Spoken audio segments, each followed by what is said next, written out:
บายดีเนาะมื้อนี้เราก็จะมาสืบต่อตัวที่ภาพถ่ายเดมที่เราโหลดจากเว็บไซต์ USGS หั้นมาเนาะคือตัวอย่างว่าตัวนี้เนาะแอดมินโหลดมาได้แล้วเนาะหลังจากนั้นให้เรา extract ออกเนาะเราสิไปเปลี่ยนโซนมันก่อนช่วงนี้โซนมันยังบ่ถึกเนาะเมื่อเวลา extract มาแล้วเราแตะออกแล้วแอดมินสิเอามาไว้ในโฟลเดอร์ test เนาะตัวอย่างเนาะหลังจากนั้นให้เราเปิดโปรแกรม ArcGIS เนาะเราจะเปลี่ยนโซนมันเนาะตอนนี้มันยังใช้การบ่ได้เทื่อเนาะเราจะรวมมันแล้วก็ใส่โซนมัน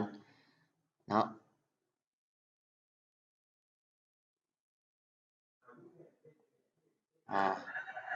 เราก็ตั้งโซนเนาะ property เนาะโซน48อยู่แถวอ่างน้ำเงิมนี่เนาะ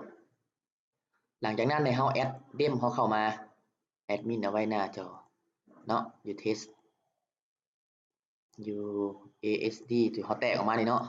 ให้แอดเข้ามา2อันเลยเนาะให้เรากดใส่ Kublis เนาะเพื่อภาพจะได้มีความละเอียดขึ้นกดโอเคเนาะจะขึ้นมาแล้วเดี๋ยวนี้เนาะหลังจากนั้นเราจะรวม2ภาพนี้เข้ากันเนาะเราจะรวม2ภาพนี้เข้ากันเนาะวิธีการรวมแม่นให้เข้าที่ใส่ที่ Windows เนาะ Image Analysis เนาะให้เรา select เอาเบิด2เนาะ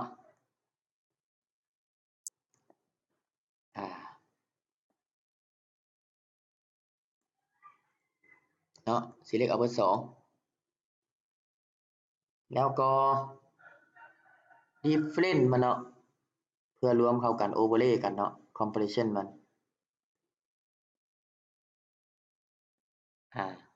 มันจะได้เนาะนี่เนาะอาจจะบ่ถูกเนาะเราจะ remove ออกก่อนเราจะเอาตัวทางตัวเด้มขึ้นถึงเนาะเพราะว่าเราจะให้เห็นเด้มหลายก่อนทั้งรูปแม่น4พิกเซลมันเนาะรวมใหม่เนาะ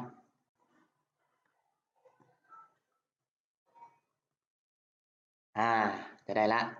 ช่วงนี้จะเป็นการรวม2ภาพนี้เข้ากันให้เป็นภาพเดียวเนาะมันจะมีความละเอียดชัดขึ้นหลังจากนั้นเนาะให้เรามาสังเกตเบิ่งเดี๋ยวนี้มันยังเป็นโซนให้ property สังเกตเบิ่งเนาะมันยังอยู่ซอดมานี่มันยังเป็น GSGW784 เนาะให้เรามาเปลี่ยนเป็น W784 โซน48เนาะเพราะว่าอยู่ลาวนี่แม่นกว้างกว่า2โซนมีโซน47และ48เนาะหลังจากนั้นให้เราเข้าไปที่กล่องแดงเนาะเพื่อเปลี่ยนโปรเจกต์มัน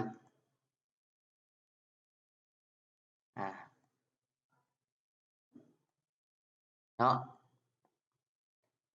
คลิกเข้าไปที่ Data Management Tool เนาะ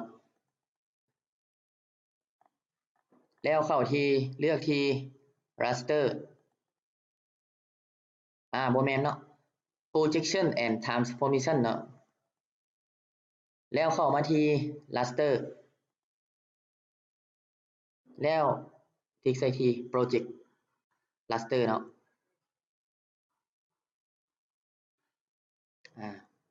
ตัว Input Raster นี่ให้เราเลือกเอาตัว diff นี่เข้ามาตัวที่เรารวมกันนี่เนาะอยู่หม้องไว้เราจะเลือกหม้องไว้คือตัวอย่างแอดมินเอาไว้หม้อง test นี่เนาะเอาไว้หม้อง satellite นี่เนาะแอดมินจะใส่ชื่อเนาะว่าdem เนาะแล้วก็เซฟตัวนี้แม่นให้เราใส่โซนมันเนาะ Output Coordinate System นี่เนาะใส่โซน47เนาะ48เนาะหลังจากนั้นให้เราเลือกเอาเซลล์เนาะเราบ่เลือกหยังเนาะเราจะใส่อยู่30เมตรเพราะว่าเดมที่เราโหลดมานี่มันเป็นเดม30เมตรเนาะ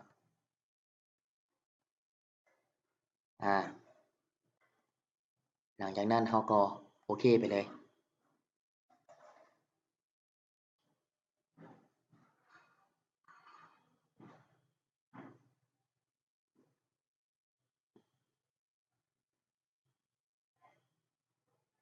เนาะรอถ่ายแป๊บนึงมันอาจจะโดนแหน่แป๊บนึงเนาะถือว่าได้ละเราจะได้เดมที่สามารถนำใช้ได้เนาะสามารถเอาไปสร้าง 3D อย่างต่างๆตัวนี้เราก็ลบออกเลยเนาะเราจะได้เดมที่มีความละเอียด30เมตรเนาะโซน48